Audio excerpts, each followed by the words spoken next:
Welcome to Relation Tales. Please like this video and subscribe Relation Tales. We're grateful for each and every one of you. Let us know where in the world you're tuning in from. We'd love to hear from you in the comments. Let's begin. I knew something in my marriage had changed the moment my wife stopped looking me in the eyes when she said goodbye. It was subtle at first.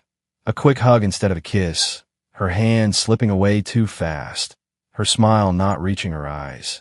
But what truly punched a hole in my chest was how she suddenly became too busy for the life we'd built together. My name is Lucas Warren, and for almost 6 years, I believe my wife, Jenna Warren, was my partner, my equal, the person who'd walk through anything with me. We weren't perfect, but we loved each other fiercely, or at least I thought we did. Our weekdays used to follow a quiet rhythm. I'd head to my job at a marketing firm, while she worked as an administrative coordinator at a financial services company. We'd meet for dinner, talk about our days, sometimes watch trash TV, and fall asleep tangled in the same blanket. Simple, steady, hours. But the routine fell apart fast. First came the extra hours, then the late-night meetings. Then it's just work, Lucas, don't overthink it. Her phone, once left anywhere, was now clutched to her like it was oxygen. She turned away from me to answer work calls, and she started dressing better for her job than she ever did for our date nights. Expensive perfume, fresh lipstick, heels she never wore before. I told myself she was just chasing a promotion. I told myself I was imagining things, until one Thursday evening proved I wasn't. I got home earlier than usual. Traffic had been lighter than I expected. The aroma of something sweet hit me the moment I opened the door. Jenna was in the kitchen, wearing a floral dress I hadn't seen in months, plating 2 slices of cheesecake. "Hey," I said, surprised. "You're home early too." She jumped like I caught her stealing. "Oh yeah, the office closed early. Big power outage." She pushed the cheesecake into the fridge so quickly I almost laughed. "Want some dinner?" "I already ate, sorry." It wasn't her words that bothered me. It was the second plate, the one she scrambled to hide, and the 2 wine glasses drying by the sink. I stood there, feeling the kind of cold that starts in your stomach and works its way outward. "Were you alone?" I asked carefully. "Of course," she said too fast. "Why wouldn't I be?" She brushed past me, but the perfume she wore lingered in the air, richer, stronger, and absolutely not the one she usually used for work. That night, when she fell asleep, I lay awake staring at the ceiling, listening to her soft breathing. Something inside me turned. Not bitterness. Not rage. Clarity. I woke up the next morning with a plan. Not to confront her. Not yet. I wanted to understand the full picture before I made any moves. That was when I started paying attention, and patterns began to form. Her late meetings always fell on the same days. Her boss, Colin Mercer, suddenly started praising her publicly at events. And her phone, always buzzing, always hidden, always locked. The final push came on a rainy Tuesday afternoon at my office. One of Jenna's co-workers, Emily, came in for a client meeting. I'd only met her a few times, but we talked casually. Nothing serious. Halfway through our conversation, she mentioned something that sent lightning through my spine. "Is Jenna feeling better, by the way?" Colin told us she left early yesterday for dinner plans. Dinner plans. Yesterday, she had told me she was stuck finalizing reports until 10 p.m. I managed a nod, but the confirmation burned through me like fire. That evening, when Jenna left for another team meeting, I waited exactly 15 minutes, then quietly followed. I wasn't proud of it, but sometimes the truth demands actions you wish you didn't have to take. I parked across the street from a high-end restaurant she had never heard of when I once suggested it for our anniversary. She stepped out of her car, hair styled, lipstick perfect, wearing a black dress she hadn't worn since our honeymoon. As she waited near the entrance, checking her reflection in the glass, a sleek silver sedan pulled up. Colin stepped out. They greeted each other too close, too familiar, too comfortable. My jaw clenched so hard it hurt. She laughed at something he whispered. He brushed a strand of her hair behind her ear. Then they walked inside, side by side like a couple. I didn't move. I didn't cry. I didn't confront them. I just stood there in the dark, letting the truth settle into my bones. She didn't just drift away from me. She chose someone else. And right there, in the rain so quiet, I promised myself something. Jenna wasn't going to see my breaking point. She was going to see my revenge. A revenge she'd never forget. For the next 2 days, I moved through life like a ghost, silent, observant, patient. I didn't let Jenna see a single crack in me. If she was going to cheat behind my back, then she could at least look me in the eyes without realizing just how much I already knew. On Thursday morning, she kissed my cheek before leaving for work. I watched her walk out the door in a fitted blazer, fresh curls in her hair, and that same perfume she wore the night she met Colin for dinner. The moment the door clicked shut, I exhaled a breath I didn't realize I'd been holding. Now the real work began.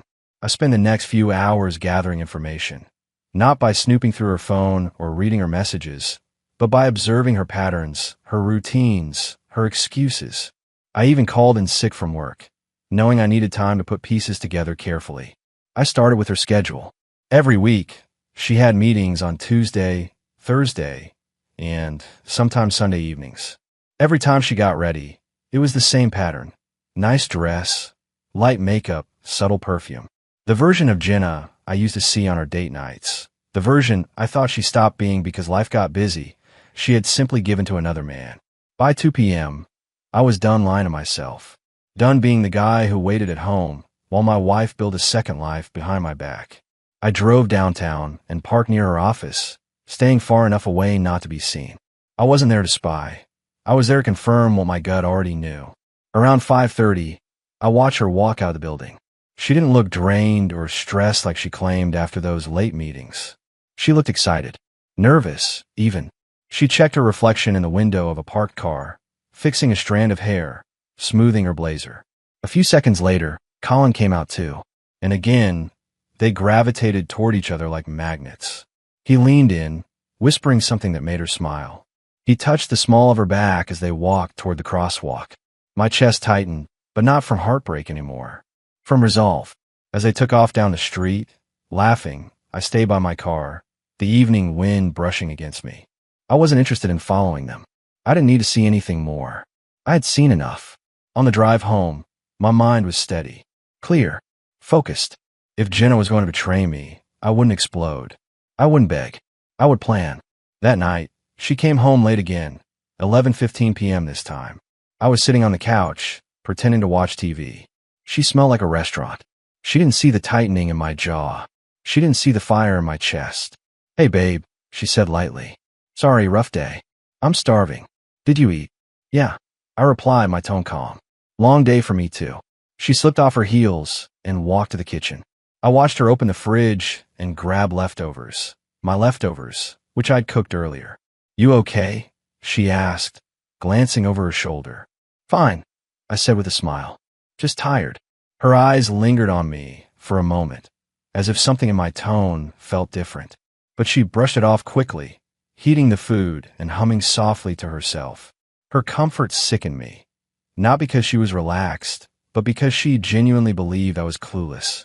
And that was exactly what I needed. When she finished eating, she sat beside me, scrolling through her phone. I heard notification after notification buzzing softly against her palm.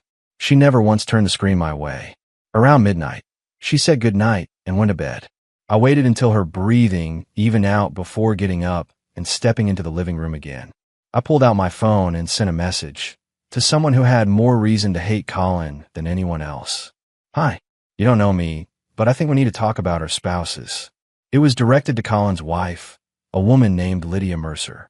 I had found her professional profile online. She was a real estate agent with a public business number. A few taps later, I located the right contact. For a few minutes, I wasn't sure she'd reply. I didn't want to send anything too direct or sound unhinged. So I added, "I believe something is going on between my wife Jenna and your husband. I'm not assuming. I've seen enough to be confident. If I'm wrong, I'll apologize and never contact you again. But if I'm right, you deserve to know the truth." My thumb hovered over the send button. I pressed it. A knot twisted in my stomach. Not guilt, not fear. Relief. Within 10 minutes, a message appeared. I had a feeling. "Can we talk?" We agreed to meet the next day in a very public cafe, away from prying eyes and places where emotions could explode unchecked. As I lay in bed beside Jenna that night, her hand unconsciously resting near mine, I stared at the ceiling, feeling the coldness between us like a wall. She had no idea her world was about to change, and I had no intention of stopping the fall. The next afternoon, I arrived at the cafe early and chose a corner table where I could see the entrance clearly. My hands rested around a warm cup of coffee I didn't intend to drink. The place buzzed with quiet conversations, clinking cups, and soft music. Normal life happening around me while mine was falling apart piece by piece. At exactly 3:10 p.m., the door opened, and Lydia Mercer walked in. She was composed, professional, and sharper than I expected. Shoulder-length chestnut hair, beige blazer, subtle makeup. But what struck me most was the exhaustion in her eyes, an exhaustion that matched my own. She spotted me instantly and approached with a steady, almost icy calm. "Lucas," she asked. I nodded. "Thanks for meeting me." She sat down, folded her hands, and cut straight to the point. "Before we say another word," she said quietly, "tell me exactly what you know. No dramatics. No theatrics. Just a woman who had been living with suspicion long enough to be numb." I inhaled and told her everything. Brief, straightforward, factual. The dinners, the late meetings, the body language, the way Jenna lit up around Colin in ways she no longer did around me. And the night I followed them. Lydia didn't interrupt. She didn't cry. She just listened, every detail sharpening something inside her expression. When I finished, she nodded once, slowly. "I knew it," she said in a low voice. "He's done this before." My eyebrows lifted. "Before?" "Yes," she whispered. 3 years ago. Different woman. Different office. Same pattern. He promised it would never happen again." Her jaw tightened. "But cheaters don't change. They just get better at lying." Her words hit deeper than she realized. I leaned back, absorbing the weight of it all. I didn't want to believe it either. I kept telling myself I was imagining it. "That's what they count on," Lydia replied. "Our loyalty." She opened her purse and pulled out her phone. "Lucas, if we're going to do something, we need more than suspicions. We need proof." I hesitated. What kind of proof? The kind they can't explain away. The kind that hits them where it hurts. Her eyes met mine with a steadiness that made something inside me shift. I wasn't sitting with a broken woman. I was sitting with someone who had reached her limit. She leaned in. "I know his routines. I know the hotel he uses for his so-called business dinners. I know the excuses. And I know his assistant, who hates him enough to tip me off if I ask." I processed her words, heartbeat steadying into a cold rhythm. "And you want us to work together," I said. "I want them to face the consequences," she corrected. "But not with screaming or drama. With truth." I slowly nodded. "All right. What do you have in mind?" Lydia looked around the cafe, then back at me. "Tomorrow. Friday. He always books a hotel room near the river when he wants to work late. Jenna might try to meet him there." My stomach tightened. "She will," I said without hesitation. Lydia continued. "I'll talk to someone at the hotel who owes me a favor. They can confirm his reservation. Then we go together, not to confront them inside, but to meet in the lobby. We get the facts. We let them walk into their own trap." She tapped her phone lightly on the table. "And we record the moment they see us." My breathing slowed. No yelling. No violence. Just truth. Sharp, undeniable, devastating. I nodded. "I'm in." A small sigh escaped her, like she'd been holding the weight for months. "Thank you. And I'm sorry. You don't deserve this." "You don't either," I replied. For a moment, we sat in silence, two strangers connected by betrayal, bound by the same wound. When we finished planning, she stood first. "Tomorrow at 7, she said. "I'll text you the room number once I confirm it." I stood as well. "We'll end it." "We will," she said softly. Lydia walked out into the late afternoon sunlight, and for the first time since everything started, I felt the fog inside me beginning to lift. This wasn't about hurting Jenna. It was about ending the lie she had turned our marriage into. That night, Jenna came home humming again, cheerful in a way I hadn't seen in months. "Lucas," she said, wrapping her arms around my neck. "I was thinking maybe we should plan a small vacation soon. Somewhere warm. We haven't gone anywhere in forever." The irony hit like a sting. She wanted a getaway with the man she was betraying. I kept my voice steady. "A vacation sounds nice." She smiled, relieved, as if she sensed distance between us and was now trying to hold things together, just enough to keep her double life hidden. She cooked pasta that night, talking about nonsense, a funny coworker, a silly office argument, a new project. All the while, her phone buzzed on the counter, screen lighting up with messages she didn't want me to see. I watched her laugh. I watched her smile. I watched the woman I loved lie to my face without blinking. And I felt nothing for the first time in months. No anger. No heartbreak. Just certainty. Tomorrow would be the day everything came out. Tomorrow would be the day Jenna's world, and Colin's, finally stopped spinning exactly the way they wanted it to. And I would be standing right there when the truth ripped through their perfect little fantasy. The next evening moved with a heaviness I felt in my bones. Jenna got ready with unusual care, straightening her hair, redoing her lipstick twice, checking her phone every few minutes. She wasn't even pretending anymore. "I'll probably be home late," she said casually, slipping on earrings she used to save for anniversaries. "Don't wait up, okay?" I nodded, keeping my expression neutral. "Take your time." She smiled, relieved, as if she had finally trained me in a blind trust. Then she walked out the door, heading straight into the final act of her own story. At 6:52 p.m., my phone buzzed. "Lydia. Confirmed. Riverfront Hotel, room 614. He checked in 15 minutes ago. She's not here yet." I grabbed my keys and left the apartment with steady steps. There was no panic, no second-guessing, just clarity. The hotel lobby was warm, modern, filled with soft music and business travelers checking in. I saw Lydia near the elevator, arms crossed, face carved from stone. She wore a dark coat and carried herself like a woman who had already mourned the marriage she once fought for. "Ready?" she asked. "Yes." We didn't head upstairs. That wasn't the plan. We waited near the elevator, where they'd have no escape from the truth. At 7:09 p.m., the elevator doors slid open. Colin stepped out first, hair neatly styled, suit crisp, checking his watch with impatience. He scanned the lobby for someone he expected to be following him. And then Jenna appeared behind him. My breath caught. Not from love, but from the final confirmation of what had been happening right under my nose. She walked out smiling at him, brushing her hair back, her hand nearly grazing his arm. But when she saw me standing there, everything inside her froze. The smile died instantly. Her face went pale. Her steps faltered. "Lucas," she whispered, her voice cracking. Colin turned, confused. Then he saw Lydia. His entire posture changed. "Lydia, this isn't—" "Let me explain," he stammered. "Explain what?" she said sharply. "The meeting? The early dinner? Or the room upstairs? Which lie would you like to start with?" Jenna looked between us, panic rising fast. "Lucas, I swear it's not what it looks like. Just let me talk." I held up my hand. "No," I said calmly. "I'm done listening to stories." Her eyes watered. "Please, I didn't mean for any of this." "You meant every late-night meeting," I replied. "Every fake excuse. Every time you looked me in the eyes and lied. You didn't slip, you committed." She shook her head, voice trembling. "Lucas, I love you, I promise. This isn't. You loved attention," I corrected.